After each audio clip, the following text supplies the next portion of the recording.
సంవత్సరాలలో బీఆర్ఎస్ దోచుకుంటున్న సమయంలో ఏ రోజు ఒక్క రోజైనా మీరు ఓపెన్ లెటర్ ఇక్కడ జరుగుతున్నటువంటి దారుణాలు, ఇక్కడ జరుగుతున్నటువంటి కాళేశ్వరం లాంటి ప్రాజెక్టులలో స్కాముల గురించి కానీ, ఇక్కడ తెలంగాణ సొమ్మును దోచుకుంటున్న విధానం గురించి కానీ ఏ రోజు కూడా లెటర్ రాయని కిషన్ రెడ్డి గారు అప్పుడు కూడా కేబినెట్ మినిస్టర్గా ఉండే.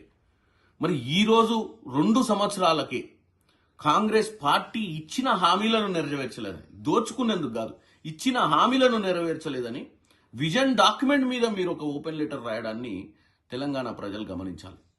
నిజంగానే కిషన్ రెడ్డి గారికి చిత్తశుద్ధి ఉండుంటే, బీజేపీకి ఏమాత్రం తెలంగాణ ప్రజల ప్రేమ ఉంటే, గతంలో 10 సంవత్సరాలలో మిగులు రాష్ట్రం నుంచి అప్పుల రాష్ట్ర దిశగా పోతున్నటువంటి తెలంగాణను కాపాడే ప్రయత్నం చేదురు. ఆ రోజే సిబిఐ, ఈడీ, ఇన్కమ్ ట్యాక్స్ లాంటి వాళ్ళను ఉపయోగించి అది దోచుకోకుండా ఈరోజు కల్వకుంట్ల కుటుంబం వేల కోట్లకు పడగెత్తడానికి కారణాలు అటువంటి జరగకుండా ఆపే ప్రయత్నం కిషన్ రెడ్డి గారు చేసే అటువంటి పరిస్థితి ఉండే, కానీ చేయలే.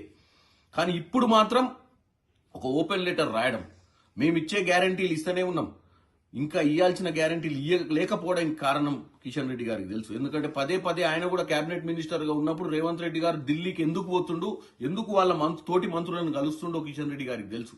కానీ కిషన్ రెడ్డి గారు ఈ విషయాన్ని తెలంగాణ ప్రజలకు తెప్పదలుచుకోవాలి. RRR, metro, Musi regeneration, integrated schools ఇటువంటి సమస్యల మీద పోరాటం చేస్తున్నాం. ఇచ్చిన హామీలనే కాదు, ఇవ్వని హామీలను కూడా, విభజనలో ఉన్నటువంటి పెండింగ్ హామీలను కూడా నెరవేర్చే ప్రయత్నంలో రేవంత్ రెడ్డి గారు ఉన్నారు తప్ప, రేవంత్ రెడ్డి గారు ఇలా తెలంగాణ రైజింగ్ సమిట్ పెట్టింది మన భవిష్యత్ కోసం, మన భవిష్యత్తులో మన పిల్లలకు ఉద్యోగాలు రావాలని, మన భవిష్యత్తులో హైదరాబాద్ నగరాన్ని ప్రపంచ ప్రఖ్యాతి నగరంగా తీర్చిదిద్దాలన్న ఆలోచనే తప్ప, మీరు కేవలం నరేందర్ మోడీ గారు పెట్టిన చివాట్లతోటి మీరు ఓపెన్ లెటర్ రాసి మంచి పేరు తెచ్చుకోవాలని చూడటం కాదు. మీరు వాస్తవాలు చెప్పండి తెలంగాణ ప్రజలకు.